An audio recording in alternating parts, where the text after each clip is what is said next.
तर सुनेत्रा पवार आज आपला उमेदवारी अर्ज दाखल करणार आहेत। साधारण 12:30च्या सुमारास ते आपला उमेदवारी अर्ज दाखल करतील। यावेळी राष्ट्रवादीचे प्रदेशाध्यक्ष सुनील तटकरे यांच्यासह छगन भुजबळ, धनंजय मुंडे, राष्ट्रवादीचे प्रमुख नेते उपस्थित राहणार आहेत। यासोबतच भाजपकडून महसूल मंत्री चंद्रशेखर बावनकुळे हे देखील उपस्थित राहणार असल्याची माहिती मिळते।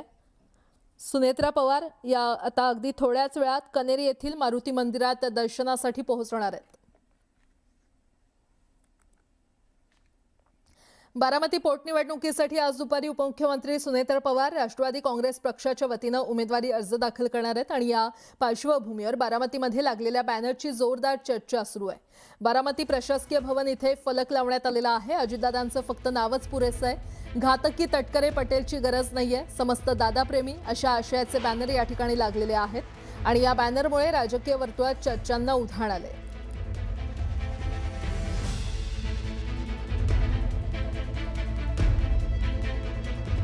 अजिबात अजितदादाचे समर्थक अशा पद्धतीचा फ्लेक्स लावू शकत नाहीत। तटकरे साहेब आणि प्रफुल्ल पटेल साहेब हे अजितदादांचे जीवाभावाचे सहकारी त्या ठिकाणी होते आणि त्या कुटुंबाच्या प्रति आज प्रफुल्लभाई आणि तटकरे साहेबांची आणि त्यांचीच नव्हे तर राष्ट्रवादी काँग्रेस पार्टीच्या सर्व नेत्यांची, कार्यकर्त्यांची भक्कमपणे साथ ही पवार कुटुंबाला आहे। या पद्धतीचं काही जणांनी अजेंडा ठरवून त्या ठिकाणी आमच्या पक्षाच्या वरिष्ठ आणि शीर्षस्थ नेत्यांच्या बाबतीमध्ये अशा पद्धतीचा संदेह निर्माण करण्याची एक मोहीम उघडलेली आहे। सगळ्यात महत्त्वाचं काय आहे की हे जाणीवपूर्वक एक प्रोपोगंडा आणि अजेंडा ठेवून काही मंडळी त्या ठिकाणी अशा पद्धतीचं वातावरण त्या ठिकाणी निर्माण करतायत। अहिल्यानगरमधील राहुरी विधानसभा पोटनिवडणुकीसाठी आज अर्ज भरण्याचा शेवटचा दिवस आहे। त्या बातमीकडे आपलं लक्ष असणारच आहे। मात्र ही दृश्य आपण पाहतोय तर सुनेत्रा पवार या कनेरी मंदिरात दाखल झालेल्या आहेत। मारुतीचं दर्शन घेऊन त्यानंतर ते आपला उमेदवारी अर्ज दाखल करण्यासाठी रवाना होणार आहेत। ही थेट दृश्य आपण पाहतोय। कनेरी येथील मारुती मंदिरात दर्शनासाठी सुनेत्रा पवार पोहोचलेले आहेत। त्यानंतर विद्याप्रतिष्ठानमधील अजित पवार यांच्या स्मृतीस्थळाचं दर्शन त्या घेणार आहेत आणि त्यानंतर छत्रपती शिवाजी महाराजांच्या पुतळ्याला पुष्पहार अर्पण करून डॉक्टर बाबासाहेब आंबेडकर यांच्या स्मारकाला ते अभिवादन करणार आहेत। दुपारी 12:30 वाजण्याच्या सुमारास सुनेत्रा पवार या आपला उमेदवारी अर्ज दाखल करण्यासाठी पोहोचतील। यावेळी राष्ट्रवादीचे प्रदेशाध्यक्ष सुनील तटकरे यांच्यासह छगन भुजबळ, धनंजय मुंडे, राष्ट्रवादीचे इतर अनेक प्रमुख नेते उपस्थित राहणार आहेत। यासोबतच भाजपकडून महसूल मंत्री चंद्रशेखर बावनकुळे हे देखील उपस्थित राहणार असल्याची माहिती मिळते। अधिक माहिती देत आहेत आमचे प्रतिनिधी वैभव सोनावणे आपल्यासोबत जोडले गेलेले आहेत। वैभव, प्राजक्त सुनेत्रा पवार या कनेरीच्या मारुतीच्या मंदिरामध्ये आल्या। त्यांनी इथं आरती केली आहे, दर्शन घेतलं। आता इथून त्या अजित पवारांच्या स्मृतीस्थळावरती जातील। थेट त्या काटेवाडीहून इथंच आल्या। इथं आल्यानंतर पवारांची ही सगळ्या कुटुंबाचीच परंपरा राहिलेली आहे। जे निवडणुकांमध्ये अर्ज भरायला जातात ते सगळेजण या कनेरीच्या मारुतीचं दर्शन घेतात। अनेकदा प्रचाराचा नारळ जो आहे तोही या कनेरीच्या मंदिरामध्येच फोडला जातो। गेले कित्येक वर्षांची ही परंपरा आहे। त्यानुसार सुनेत्रा पवार या पोटनिवडणुकीचा अर्ज भरण्यासाठी इथं आल्या आणि त्यांनी या कनेरीच्या मारुतीचं दर्शन घेतलंय, आरती केली आहे इथं आणि त्यानंतर आता त्या पुन्हा परत निघाल्यात। प्राजक्ता, बरं वैभव, धन्यवाद या संपूर्ण माहितीसाठी। ही थेट दृश्य आपण पाहतोय। कन्हेरी येथील मारुती मंदिरात दर्शन घेण्यासाठी उपमुख्यमंत्री सुनेत्रा पवार पोहोचलेले आहेत। ही त्याची दृश्य आपण पाहतोय। त्यानंतर विद्याप्रतिष्ठान इथे अजित पवार यांच्या स्मृतीस्थळाचं ते दर्शन घेणार आहेत।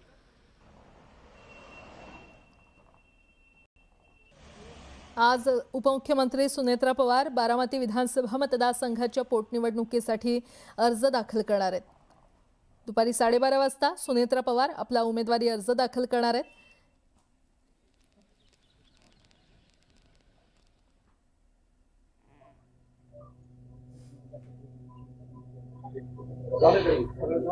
संतोष सर सगळ्यात बैठक सकारात्मक झाली का? आज आपल्या सगळ्यांना माहिती आहे की बारामती विधानसभेची ही पोटनिवडणूक होत आहे. या राज्याचे नेते अजितदादा पवार साहेबांचं अपघाती निधन झालं आणि दादांच्या निधनानं या परिसरामध्ये राज्यामध्ये खूप मोठी पोकळी निर्माण झाली. एक काम करणारा नेता आणि सर्वांना नेहमीच उपलब्ध होणारा नेता, सर्वांशी अत्यंत आपुलकीने वागणारा नेता आज आपल्यामध्ये आज राहिलेला नाहीये. आणि ही पोटनिवडणूक राष्ट्रवादी काँग्रेस पक्षाच्या वतीनं सुनेत्रा वहिनी पवार ही निवडणूक लढवत आहेत. आणि ही निवडणूक लढवत असताना मी सुनेत्रा वहिनी ही निवडणूक बिनविरोध व्हावी आणि विशेषतः हाके सरांनी यामध्ये सुनेत्रा वहिनींना सहकार्य करावं, पाठिंबा द्यावा ही विनंती करण्यासाठी मी आज सुनेत्रा वहिनींच्या वतीनं हाके सरांना विनंती करण्यासाठी आलेलो आहे. मी हाके सर आणि मी, किरणदादा असतील, आमचे बापूरावजी असतील, पांडुरंगजी असतील, आमचे देवकाते साहेब असतात, आता मी सगळ्यांची नावं घेत नाही. टकले भाऊ जिथं आमचे टकले पाहून असतात सगळ्यांशी मी आता ते सगळ्यांची तिथं आम्ही चर्चा केली. सूरज असेल आणि सगळ्यांना त्यांची चर्चा केल्यानंतर हाके सरांना बारामतीची निवडणूक ही बिनविरोध होणं का गरजेचं आहे आणि आपण माघार वहिनींना पाठिंबा देणं का गरजेचं आहे हे मी हाके सरांना सांगितलं. आणि हाके सरांना सांगितल्यानंतर हाके सर पण आता तुम्हाला तो खुलासा करतीलच. आणि हाके सरांनी निश्चित प्रकारे हाके सरांनी चांगल्या विचाराबरोबर चांगल्या गोष्टीला हाके सर मी म्हटलं नेहमीच पाठिंबा देतो. या हाके सरांची भूमिका ही राहिलेली आहे. तेव्हा निश्चित प्रकारे मी आज आपल्या वतीनं मी सर्वच उमेदवारांना जे बाकीचे उमेदवार त्यांना विनंती करतो. ही निवडणूक पोटनिवडणूक आहे. आपल्याला खरंच अजितदादा पवार साहेबांना श्रद्धांजली जर व्हायची असेल तर ही निवडणूक बिनविरोध होण्यासाठी सर्वांनी सहकार्य करावं, सर्वांनी प्रयत्न करावं, सर्वांनी माघार घ्यावी ही मी आपल्या माध्यमातून सर्व उमेदवारांना विनंती करतो. हाके सरांचा काय निर्णय झाला, काय सांगितलं त्यांनी? मी हाके सरांना विनंती केलेली आहे. आता हाके सरच आपल्याला त्या बाबतीमध्ये सांगतील. आणि हाके सर निश्चित प्रकारे मी ही निवडणूक बिनविरोध होणं किंवा वहिनींना पाठिंबा का देणं गरजेचं आहे.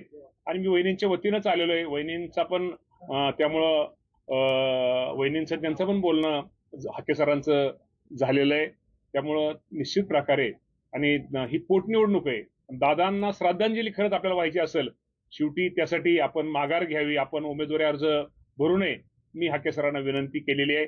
म्हणून या बाबतीमध्ये हाके सरच आपल्याला त्यांचा हे सांगतील. हाके सर काय तुमचा निर्णय आहे?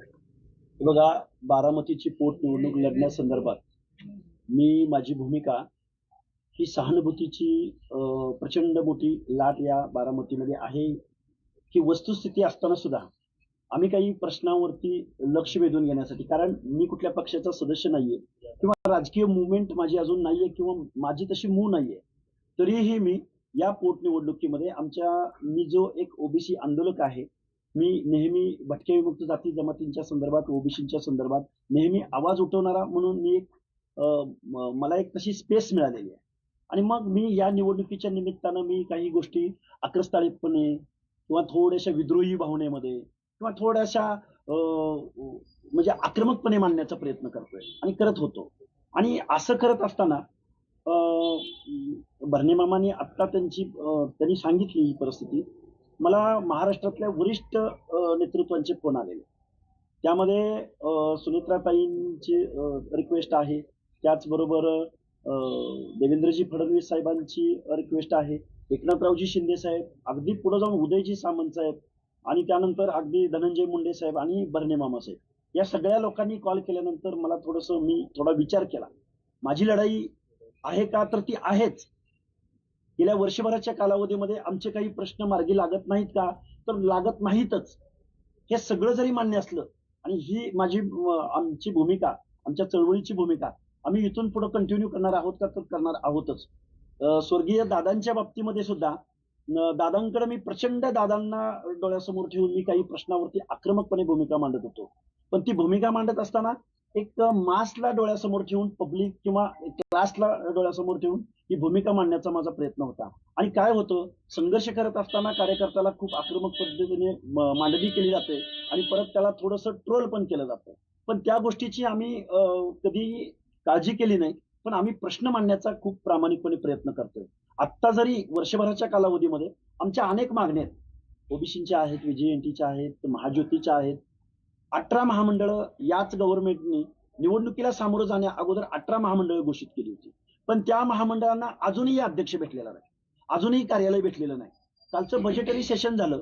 या बजेटरी सेशनमध्ये अर्ध्याहून जास्त लोकसंख्येला 0.5% 0.56% बजेटरी तरतूद झाली त्यांच्या सामाजिक न्याय हक्काच्या योजनांसाठी. मी थोडंसं मला काही गोष्टी आम्हाला जाणवल्या.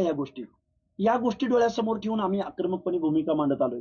पण या सगळ्या गोष्टी जरी असल्या तरी ह्या वरिष्ठ मंडळींनी मला कॉल तर केलेच होते. पण सुनित्राताईंचा ज्यावेळी मला फोन आला त्यावेळी मी ठरवलं, नाही, एवढी सगळी लोक जर आपल्याला कॉल करत असतील तर आपण या गोष्टीचा विचार केला पाहिजे. पण तुम्ही माघार घेतल्यामुळे तुमच्या विश्वासार्हतेवरती प्रश्नचिन्ह निर्माण होतं. बघा, ज्यावेळी माणूस प्रामाणिकपणे काम करतो, ज्यावेळी बघा आपल्याला एक म्हण आहे, कर नाही त्याला डर कशाला. आता माझा फॉर्म तयार आहे आणि आम्हाला आतापर्यंत माहित नव्हतं की आपल्याला अशा प्रेसला सामोरं जावं लागेल. त्यामुळे मी जरूर तुम्हाला सांगेन की ही भूमिका घेत असताना, विद्रोहाची भूमिका घेत असताना, ज्यावेळी समाजातल्या शेवटच्या घटकाचा आपण आवाज उठवायला जातो त्यावेळी या गोष्टीनं सामोरं जावंच लागतं. यातून तावून सुलाखून निघाल्याशिवाय पुढे आपल्याला वेळ येणारच नाही. माघार घेण्याचा निर्णय घेतला, काय चर्चा झाली, काय मागण्या मी आता माझे जे प्रश्न आहेत, मी जे बोललेलो आहे त्याच्यावर मी स्टिकअप आहे. माझा आजपर्यंतचा अनुभव माझा तरी समाधानकारक नाही, म्हणून मी एवढ्या आकांड तांडव करून मी बोलत होतो. पण मी ही निवडणूक झाल्यानंतर मी थांबणार आहे का? अजिबात थांबणार नाही. मी माझे प्रश्न अगदी सुनेत्राताई असोत, मुख्यमंत्री महोदय असोत किंवा उपमुख्यमंत्री महोदय असोत, एकनाथजी शिंदे असोत, यांच्याकडे मी त्याच तावानं त्याच त्वेषाने या भूमिका मांडत राहणार आहे. जोपर्यंत या भूमिका, आणि हे बघा, काही आंदोलनं आम्ही केलेले आहेत, त्यामध्ये काही सक्सेस आंदोलन आहेत, काही अनसक्सेस आंदोलन आहेत, काही मध्ये रिझल्ट मिळतील का नाही याची आम्हाला उत्तर माहित नाही. म्हणून आम्ही थांबणार नाही. निवडणूक हा एक 10-15 दिवसाचा कालावधी आहे, पण पुढचा कालावधी आम्हाला प्रश्न मांडण्यासाठी आहेच. हे बघा, खूप मोठी माणसं आहेत ती. काय चर्चा झाली, फोनवरून किती बोलले हे मी सांगणार नाही, पण त्यांची जी रिक्वेस्ट होती ती 2 वाक्यांचीच होती. आज ऐका ना, आज एक मिनिट, आज माझी विनंती, तुम्हा सगळ्यांना विनंती की आपण सगळे आता पत्रकार बांधव, मीडियाचे प्रतिनिधी आहात. खरं तर आपल्या सगळ्यांना माहिती आहे की हाके सरांचं मी खरंच राष्ट्रवादी पक्षाच्या वतीनं आभार ह्यासाठी मानतो की त्यांनी शेवटी त्यांचं जे बाकीच्या गोष्टी त्यांचं ते चालू राहणार आहेत. शेवटी सुनेत्रा वहिनींसाठी ही पोटनिवडणूक होती, दादांचं अपघाती निधन झालेलं आहे, आणि शेवटी हा मेसेज एक चांगला जावा की हा दुःखद प्रसंग आहे बारामतीवर उरलेला, आणि या दुःखद प्रसंगामध्ये निश्चित प्रकारे शेवटी आपण सगळ्याचा विचार करून, सारांशावर विचार करून, त्यांची निवडणुकीची तयारी असताना सुद्धा सुनेत्रा वहिनींचा फोन, मी स्वतः त्यांना विनंती, सुनेत्रा वहिनीची विनंती, ही गोष्ट आपण माघार घेणं का गरजेचं आहे. या सगळ्या गोष्टी त्यांनी एक माघार, पण त्यांनी एवढं असताना सुद्धा, त्यांची तयारी असताना सुद्धा ते आज ते माघार या निवडणुकीच्या ह्याच्या उमेदवार ते माघार घेत आहेत. तर निश्चित प्रकारे मी राष्ट्रवादी पक्षाच्या वतीनं त्यांचे आभार मानतो, आणि त्यांचा तो लढा, त्यांची जी काय ते त्यांचा तो पुढे त्यांचं राहील. पण आजची निवडणूक हे सुनेत्रा वहिनी दादांसाठी, दादांना श्रद्धांजली वाहण्यासाठी आणि सुनेत्रा वहिनींच्या एक प्रतिनिधी म्हणून विनंती करून त्यासाठी ते माघारी घेत आहेत. निश्चित प्रकारे त्यांचं पक्षाच्या वतीने आभार. तुम्ही या पोटनिवडणुकीतून माघार घेतली असं फक्त आम्हाला तेवढाच प्रश्नाचं उत्तर हवं. अरे एवढी प्रेस झाली ना, मी माघार घेतली. तुम्ही 8 दिवसापासून तुम्ही प्रचार करताय, गावागावात प्रचार म्हणण्यापेक्षा लोकांच्या भीती गाठी घेतल्या, गावागावात तुम्हाला मागणी झाली की तुम्ही उमेदवार म्हणून उभं राहा. आता तुम्ही जो निर्णय घेतलेला, आता लोकांच्या ज्या मागण्या आहेत त्याच्यावरती पाणी फिरलं म्हणायचं नाही. मी गेल्या 8 दिवसापासून, हा समज तुम्ही इथले पत्रकार आहात, मी गेल्या वर्षानुवर्ष बारामतीचा कनेक्ट आणि पूर्ण या प्रचार तुम्ही गावगाव फिरत असताना नाही, मी कधी निवडणुकीच्या तोंडावरती तुम्हाला मी अनेक प्रश्नावरती ऐका, मी अनेक प्रश्नावरती आवाज उठवण्याचा प्रयत्न केलाय, अनेक प्रश्नावरती आवाज उठवण्याचा प्रयत्न केलाय. हा 8 दिवस 10 दिवस लोकांची मागणी असं सांगितलं, दादांच्या दुःखद निधनानंतर आणि त्याच्या अगोदर, बरोबर, हे 2 वेगळे भाग आहेत. आणि मी बोललोय ना, नाही कुठं म्हणतोय, मी बोललोयच, लोकांचा आग्रह म्हटलेच ना. पण एवढी वरिष्ठ मंडळी ज्यावेळी बोलतात त्यावेळी राजकारणामध्ये समय सूचकता आणि काही गोष्टी, तर जो 2 पावलं मागे येणं 2 पावलं पुढे जाणं, ह्या गोष्टी आहेतच ना. वरिष्ठ नेत्यांचं ऐकता का? मी ऐकतोय का नाही तुम्हाला माहिती आहे ना सगळ्या महाराष्ट्राला. तुम्हाला महाराष्ट्रात 4 वर्षात, गेल्या 4 वर्षामध्ये लक्ष्मण हाके माहिती आहे तुम्हाला? मंदारजी, आज त्यांनी सुनेत्रा वहिनी दादांच्या श्रद्धांजली वाहण्यासाठी आज बारामतीमध्ये दुःखात ह्या प्रमाणे सुनेत्रा वहिनींना पाठिंबा देण्यासाठी आज त्यांनी माघार घेतलेली आहे. हाके सर, हे तुम्ही फक्त आम्हाला स्पष्ट करा की हा. चंद्रकांत वाघमोडे नावाचे तुमचे जे सहकारी होते तर ते म्हटलं की ते निवडणूक अर्ज भरणार आहेत. आता इथं ते हे बघा, त्यांचा विषय वेगळा आहे, माझा विषय वेगळा आहे. ते आम्ही जरी कार्यकर्ते असलो प्रत्येकाला हे आहेच ना. पण मी नेमकी कोणत्या तडजोडी निवडणूक मागे? अरे तडजोड कसली तडजोड? मी एक कार्यकर्ता आहे, सामान्य कार्यकर्ता आहे. माझे प्रश्न मी म्हंटल ना पुढे कंटिन्यू राहणार आहेत. ओके, आणि चालू धन्यवाद. राहणार आहेत. सक्रिय होणार आहात का? तर पोटनिवडणुकीतून लक्ष्मण हाके यांनी माघार घेतलेली आहे. भरणेंसोबतच्या चर्चेनंतर लक्ष्मण हाकेंनी हा निर्णय घेतलाय. ही दुसरी दृश्य आपण पाहतोय. सुनेत्रा पवार यांनी कन्हेरी मंदिरात जाऊन मारुतीचं दर्शन घेतलं. यावेळी त्यांचे कुटुंबीय पार्थ पवार, जय पवार देखील उपस्थित होते. तर दुसरीकडे लक्ष्मण हाके यांनी पोटनिवडणुकीतून माघार घेतलेली आहे. मी हाके